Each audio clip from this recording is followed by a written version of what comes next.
Bauda už stovėjimą išrašė. Yra? Eik tu.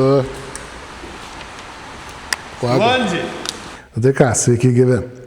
Susitikom jau po kurio laiko, nuo praeito video praėjo nemažai laiko, kas liečia motociklą.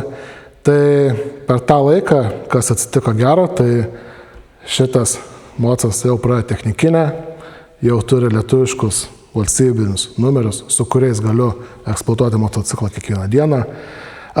Technikinę praėjom iš trečią kartą, kaip priklauso, aišku, praėjom savo eigą, dėl ko džiaugiuosi, tai žibintas, išmetimas, dėl ko kibo visus 2 kartus, tada uždėjom atšvaitus, gale atšvaitai dėjom, teko pakeisti veidrodėlius, na tai tokie dalykeliai.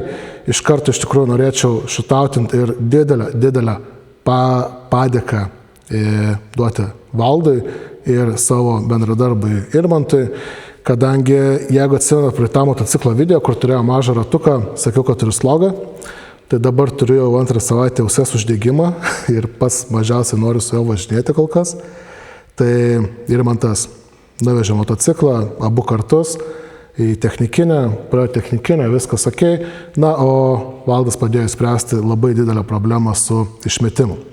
Tai gal apie motociklą truputėlį papasakosiu.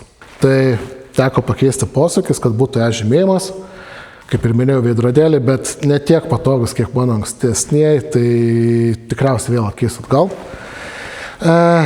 Uždėtas šoninis atšvaitas. Čia kaip ir viskas tiko, viskas ok, vairas tiko, viskas ok. Išmetimas truputėlį buvo per garsus, net ir su originaliais silenceriais teko jį slopinti, tai dėti slopintuvai. Ir tada, jeigu prieisime prie galo, truputėlį pridengsim numeris, tai irgi posūkiai keisti ir įdėtas galinis atšvaitas. Atšvaitas su žymėjimas jau turi numerio apšvietimą, tai tiek tokios buvo problemos. Dar priekinę lempą keliaujam irgi. Tai kas liečia priekinę lempą, trūko gabarito. Na kaipgi trūko? Šiaip šitą lempą šviečia tikrai žymiai geriau, žymiai ryškiau. Aš pats esu su ją labiau matomas, jaučiuosi su ją saugiau. Tačiau technikiniai netiko, kad nėra to paprasto gabarito. Angel Ice'as netiko. Aišku, šitą lempą su žymėjimai, su viskuo. Tai aš ją atsikeičiau atgal, nes, na, vėlgi suprantu, kad žymi techninį tvarkingumą, tai kad būtų kuo arčiau originalo, bet aš šitoje vietoje jaučiuosi saugumą, patikimumą, renkuosi saugumą, patikimumą ir tai, kad aš matyčiau, kur važiuoju, o ne tiesiog lempa, kuri atitinka kažkokius nustatymus.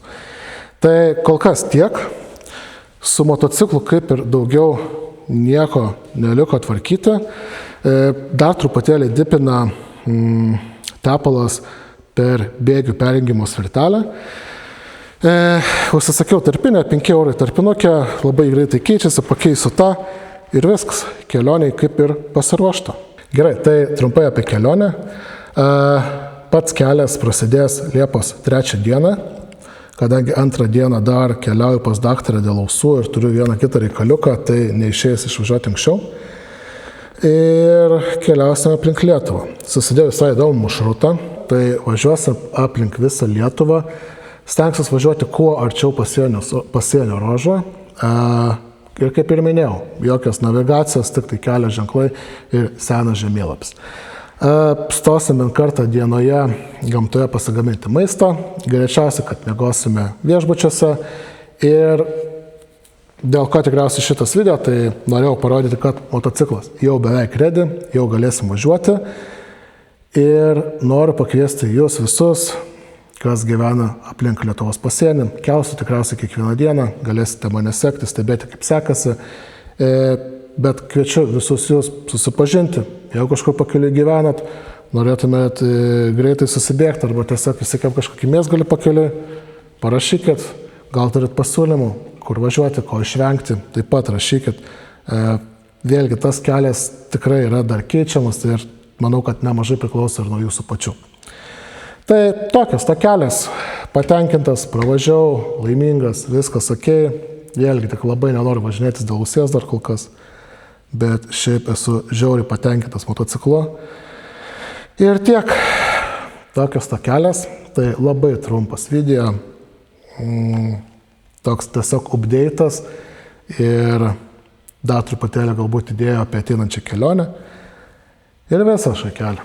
Tiek ir ten norėjau, truputėlį sunku dar komunikuoti dėl ausies, nes save prastai girdžiu, tai toks nemalonu, bet pabiški.